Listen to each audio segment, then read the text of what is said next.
Hey there, so that is Nica's Dream. I was trying to play my arrangement that I made. Well, it's not really an arrangement, it's just putting the two melodies together. So this tune by Horace Silver is interesting for many reasons.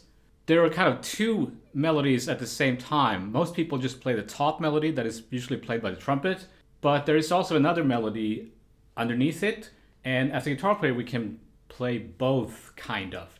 And I've seen Kurt Rosenwinkel do that several times, so I thought to myself, I should learn how to do that. So we're gonna take a look at that, and then we're also gonna take a look at how to solo over melodic minor, because there's these parallel melodic minor chords, minor major 7 chords, which is, I think, a little bit unusual from, at least from music from this kind of era. So it's not obvious how we should solo over that, so I'm gonna give you some tips on how to solo over that. And we're gonna look at Hank Mobley's solo, or at least one chorus. Then we're also gonna look at some other variations on the chord changes. Alternative chord changes that people have played over the years. For example, Oscar Peterson and Ed Bickert. So lots of stuff to look at. So if you think that sounds interesting, let's get started, shall we? Another thing that is interesting about this tune is that it has different parts, different sections. There's an intro, there's a little interlude, and there's an ending. And the interlude you can play in between solos. So it starts with these kind of minor 9 chords in parallel. And then a little altered.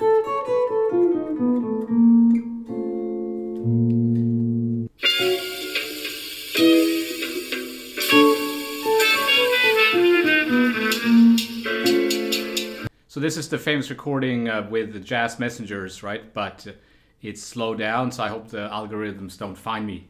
I think this is the first recording of the tune. Horace Silver recorded it also later on with his own group, but I think this is the most famous recording with the Jazz Messengers. Intro. Then we have these melodic minor chords.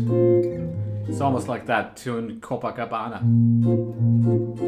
Maybe he was influenced by that tune, I don't know. I'll play along with the top melody, the melody the people play, and in the real book, that's the only thing that is written out, it's the top melody. So this is the trumpet melody.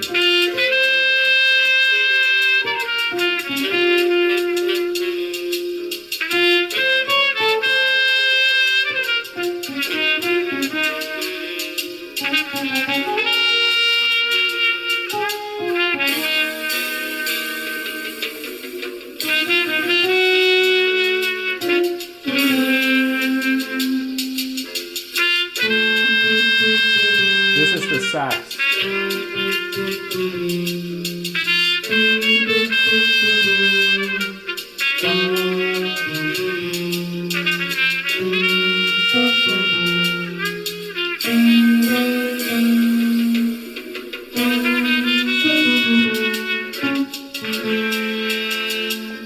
B section.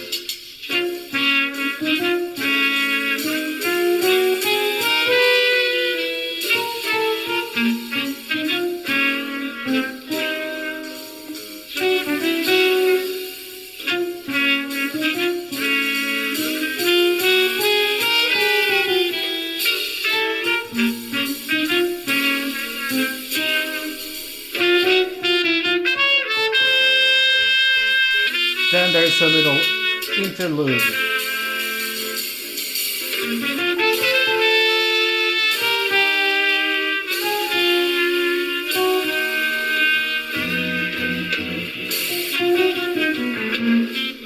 So what I did, I combined those two melodies. Then I added some notes in between, because we can, so it's more like a chord.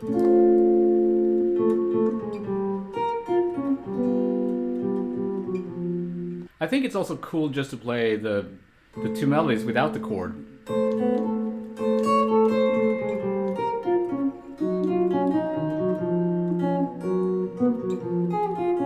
Here, for example, you could play chords. But it's also cool to play like they do on the recording. There I added a chord. So I'll play along with the muse score here.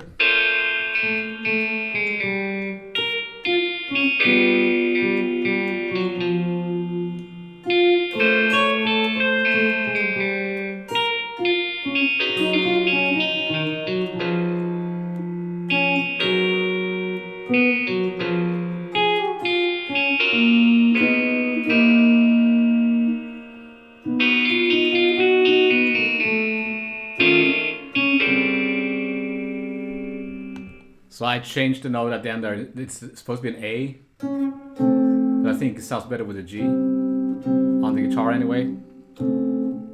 So as you can hear on the recording, there's little embellishments and inflections that he does.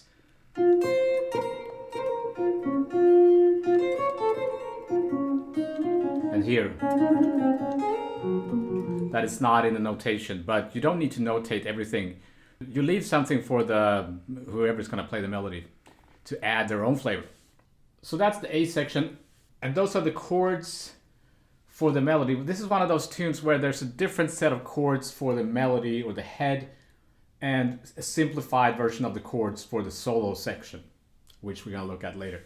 The B section is trickier. It's basically harmonies.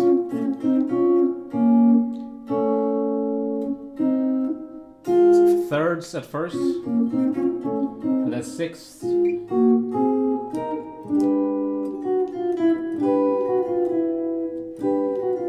It's hard to get that thing.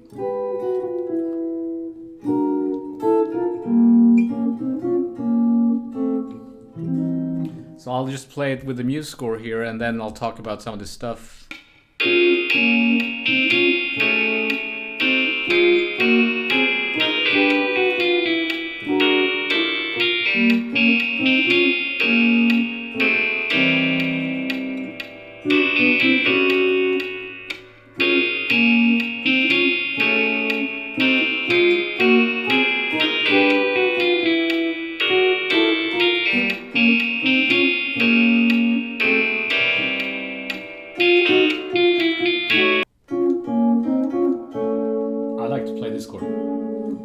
Do this like a major chord to a sus flat 9, sus chord to a sus flat 9, and then 6, 13 flat 9 with a little chromatic note, a little chromatic melody that the sax is playing, which is Hank Mobley, right? A lot of people treat this chord wrong, like there's an E flat with an A on top, so they play like a flat 5 chord. But that note is just a leading note. It's not staying there, so you shouldn't play that in the chord voicing. A mistake I see a lot of people make is that they don't realize the difference between a chord extension and a leading note. So if I play this chord when I'm copying and the melody is going like that, it's gonna clash. It's better to play a regular fifth or no fifth at all. Here's a really interesting chord. The New Real Book, which has the best transcription of this, I think it's New Real Book 2, says D flat minor 9, major 7, flat 5. I think a better name for that chord is, it's a diminished sound to my ear, right? Like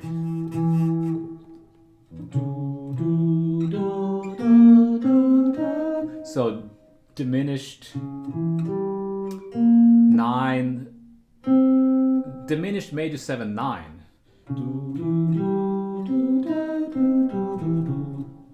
I can't really grab that chord, but if I could play it a half step up and use an open string.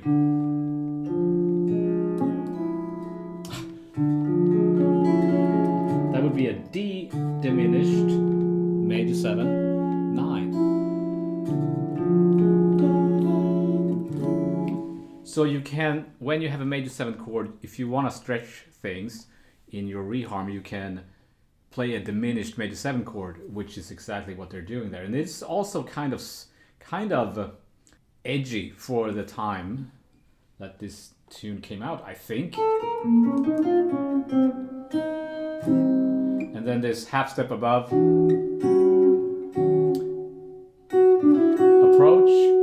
and the harmony there is really funny. So the top note is going, and the lower melody is going.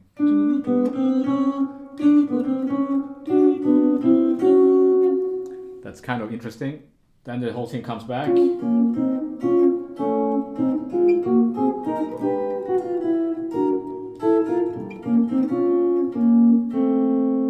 It's that chord again.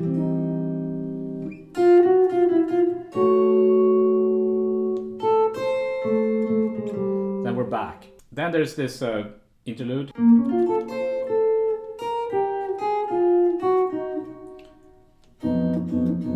That's B over F.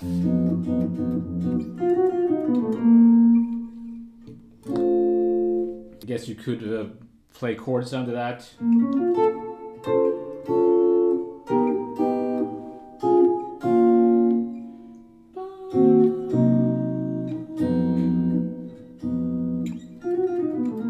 I think it's better to just play that melody as it is.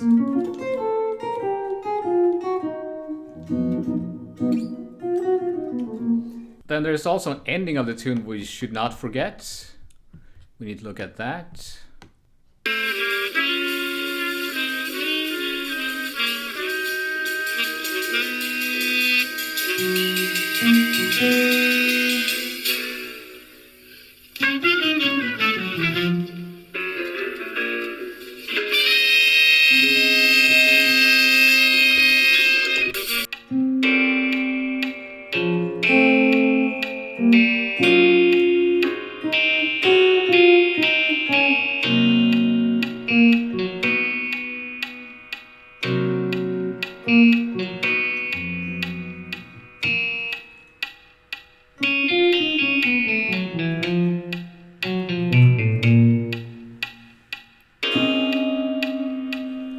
So there's a new melody at the end there, like a coda. And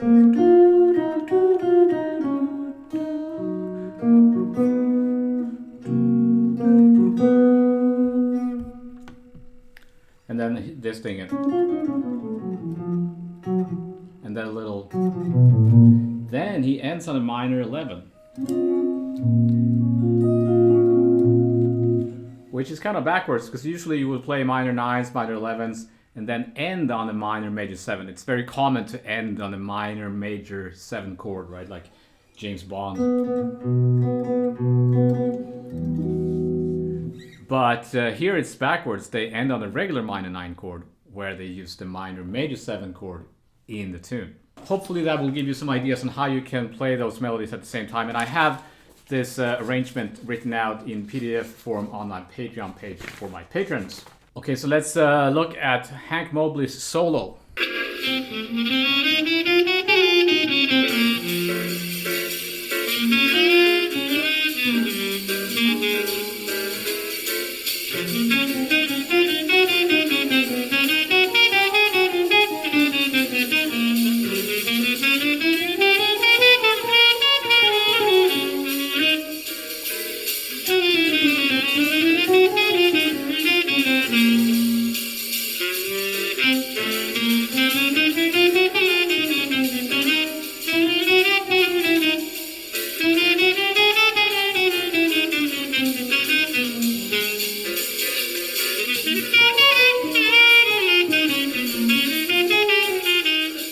Again, I'll play along with the muse score here.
when we're soloing, we're using a little bit of a different set of changes, a simplified version of the chords that you have on the A section. So kind of like these chords are what I think most people play that you find in the iReal Pro here. So I think Hank Mobley is one of those players that's a little bit overlooked or forgotten.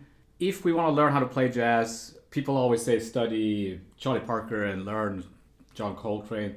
Not saying you shouldn't learn those players, obviously, but Hank Mobley is a perfect example of somebody who can take all the stuff that we talk about, bob scales, arpeggios, and turn it into music. So the more you can learn his solos, it's really gonna give you a feel for how to put all this stuff together in a musical way. And above all, you'll get a feel for the right kind of timing. He's got this kind of laid back, perfect swing feel that I think only a few players have. Wynton Kelly is another one. Just playing along with his timing is really good. And maybe you've heard Hank Mobley with Miles Davis, or I've heard him with Grant Green. He's a really, really good player. So he plays on the B flat minor. He'll often play this.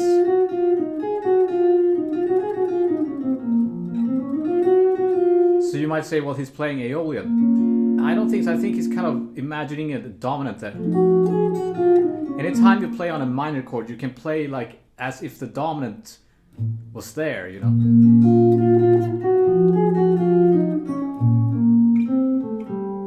Then he also outlines those melodic minor notes as well. Then notice that this is the first chord, and then it's a melodic minor chord, a melodic minor chord, but then it's a regular minor, and I think it's even a 2/5. And you might say, well, what's the difference between a melodic minor chord like a minor major 7 and regular minor 7? I would say it's a huge difference, and I think those chords are there for a reason. That's why they put those chords there. First time goes to A flat, minor major 7, minor major 9. Second time it's not. It's a regular 7 or a minor 7. So there he starts playing his 2/5 stuff. That's a great 2/5/1 lick. The symmetrical diminished.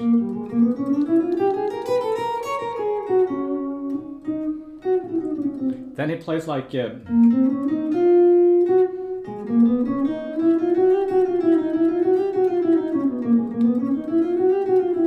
that's kind of like extended chromaticism that Barry Harris talks about, and Jerry Bergonzi calls that the 10-note bob scale. It's kind of like that.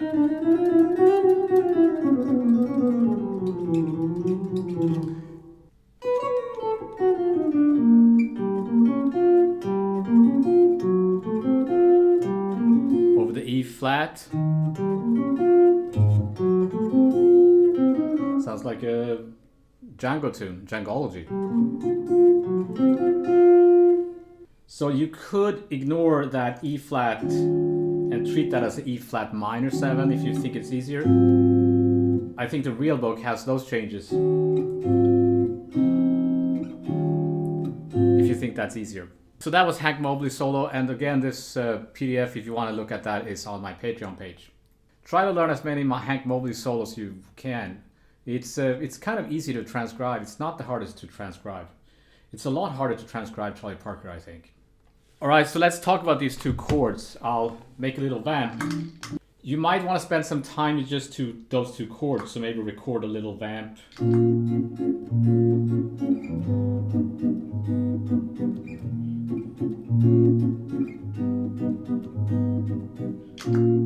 So it's like a Latin feel for the A section, and then there's a swing feel for the B section.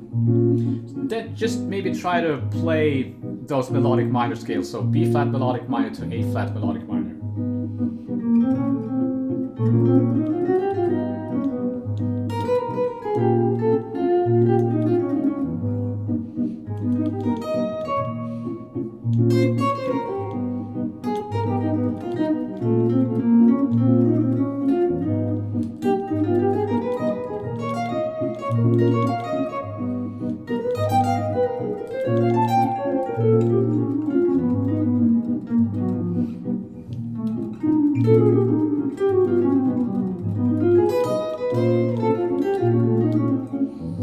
But if you find that difficult, it's kind of hard to get from one to the next. It can sound kind of awkward if you play that B, which is the minor third, or it's actually C flat, can sound kind of awkward if you don't approach it in a good way. So you might want to simplify. So I think one way you could do is just simplify. Let's instead of playing 7 notes per chord, play 3 notes, so a triad. The most important triad of the first chord is F major, and then E flat major. You'll see. This is just F triad, E flat.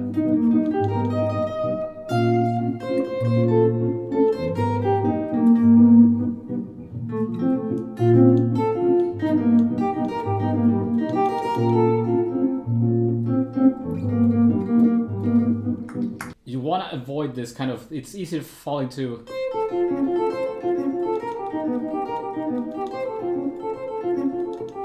so you might try to go in the opposite direction. If you're playing an F triad here, let's play the E. Instead of going down and play the same shape, try to go up and find this shape there instead. Then I just add one more note, so I add the D flat. So that's an F triad with an added D flat. Then you really get the kind of melodic minor sound.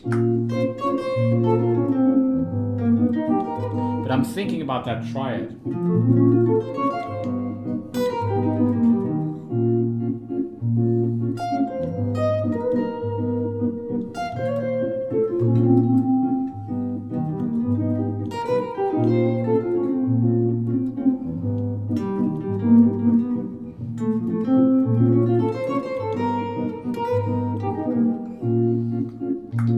Then you add another note, the G.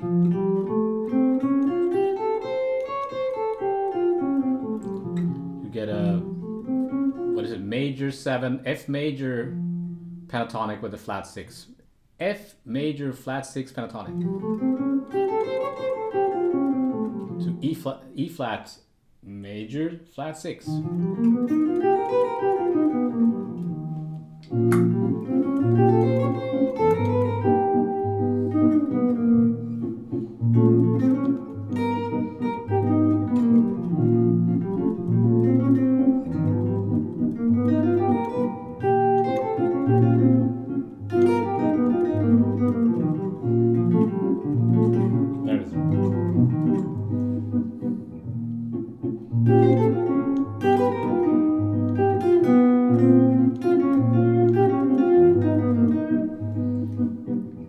Then you add another note, which is the whole scale except the 4th degree. So it's a hexatonic.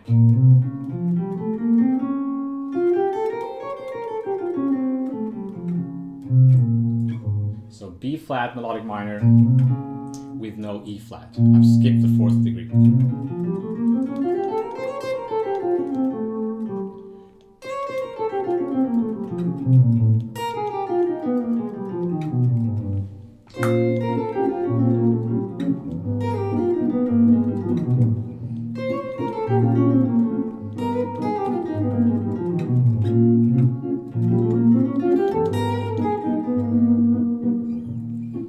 And then you'll play all the 7 notes, and then you might add even one more to get the melodic minor bob scale,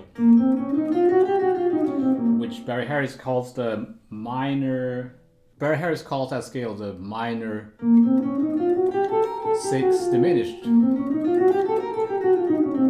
So it's a minor melodic minor scale with an added sharp 5 or flat 6.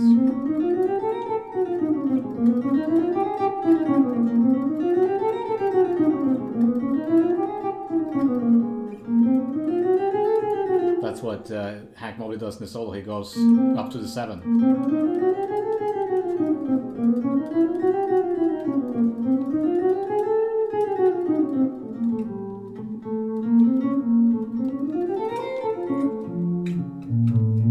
takes some getting used to get those scales and sounds under your fingers and in your system if you haven't played a lot of melodic minor like that. Some people don't play those changes at all, and I think it's because those chords can make you feel kind of constrained, like you have to kind of, you feel trapped in those chords, like. So if you change it, you can play more modally of the whole thing. One version of the tune is by Ed Bickert, and I'll link to a video where there's a transcription of that. And then the chords he'll play are totally different. Well, not totally, but it's different. So first off, it's in A minor, which makes sense, because if you think about it, these keys that we often play these jazz tunes are horn keys. So they are playing C minor, not B flat minor, and we're playing in A flat minor. A flat minor is a really tricky key if you think about it. What is like 7 flats? If we're gonna play guitar, we can change keys. So A minor, and Ed Bickert plays these chords, A minor, and the E7.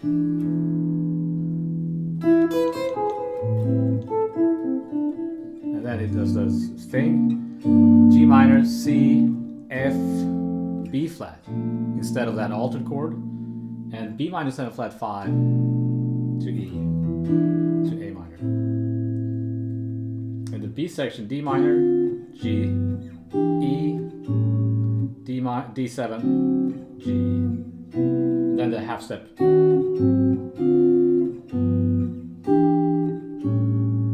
So I'll play in this key and I'll play the melody and we shall hear what it sounds like.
By the way, the app I'm using, of course, is the iReal Pro, where you can go in and change. So I just made another version of this tune and I went into edit and I changed the chords to the chords that Ed Bickert is playing. So I'm not trying to play like Ed Bickert, I'm just stealing those chord changes. And if I improvise over this, it's probably a lot easier for somebody who's not as used to playing jazz. So that's, you might say, well, that's cheating. It's kind of is, but it's also a way of kind of getting to, at least getting started with the tune, so you can kind of get the tune into your system. So you don't have to think about every chord, because you can feel like, oh, melodic minor, melodic minor, melodic minor. Here I can just kind of play, because we can all play an A minor, right?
Playing this key with this stuff, my Django Reinhardt phrases comes out.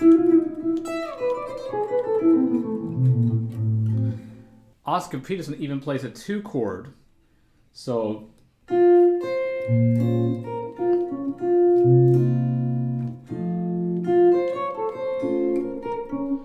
I think he plays in G minor.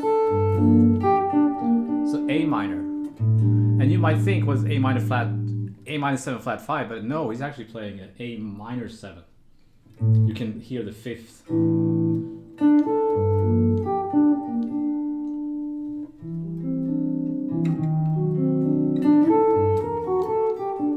So let's try to do that. G minor.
So you might ask, well, what was the point of that? Well, the idea there is that first off, you study other people's versions of the tune to get to know the tune even better, but also simplifying the chords so that it's more in a key instead of just those melodic minor chords can open up so that you kind of start to hear the tune and get to know the tune. Then you go back to those more difficult melodic minor chords.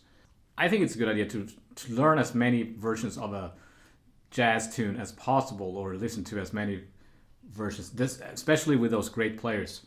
And if you haven't heard Ed Bickert's version or Oscar Peterson's versions of this tune, you need to listen to those. Oscar Peterson is just like completely destroying that tune. It's like one of the best piano solos I've heard. So that was my lesson on Nica's Dream. As always, PDF on my Patreon page. Huge thank you to my patrons. And I won't be doing my Q&A the first Sunday of every month this month, because that would be New Year's Eve. So I'll postpone it a week, but I'll let you know on my Patreon page. So with all that, thank you for your time and attention, and I shall see you next time.